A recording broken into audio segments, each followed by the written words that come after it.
Rais wa Nigeria Bola Tinubu anatarajiwa kutangaza jina la waziri mpya wa ulinzi wiki hii kufuatia kujiuzulu kwa aliyekuwa waziri mwenye dhamana hiyo Badaru Abubakar kwa sababu za kiafya. Tinubu amekubali kujiuzulu kwa Abubakar na kumshukuru kwa mchango wake wa taifa hilo la Afrika Magharibi.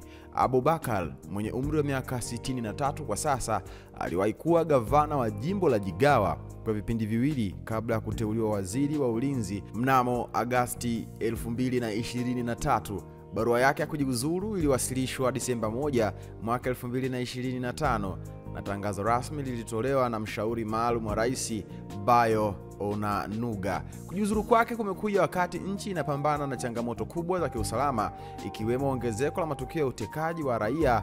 Rais Tinubu hivi karibuni alitangaza hali ya dharura ya kitaifa ya usalama ikijumuisha ajira ya polisi 20,000 na kuimarisha ulinzi wa maeneo nyeti. Kwa mujibu wa vyanzo vya ndani ikiwemo gazeti la Punch nchini humo, wachambuzi wa masuala ya usalama walikuwa wakimtaka Abubakar kuachia ngazi wakidai kuwa hakuwa na ufanisi. Wakati huo huo, Tinubu alikutana kwa faragha na aliyekuwa mkuu wa majeshi Jenerali Christopher Musa ambaye ni mstaafu kwa sasa, jambo lililoibua mjadala kuhusu uteuzi ujao wa wizara hiyo muhimu nchini Nigeria. Taarifa kutoka nchini humo ni kwamba waziri wa ulinzi wa nchi ya Nigeria amejiuzuru wadhifa wake huo ambao alichaguliwa Agosti mwaka 2023 na rais wa nchi hiyo Bola Tinubu.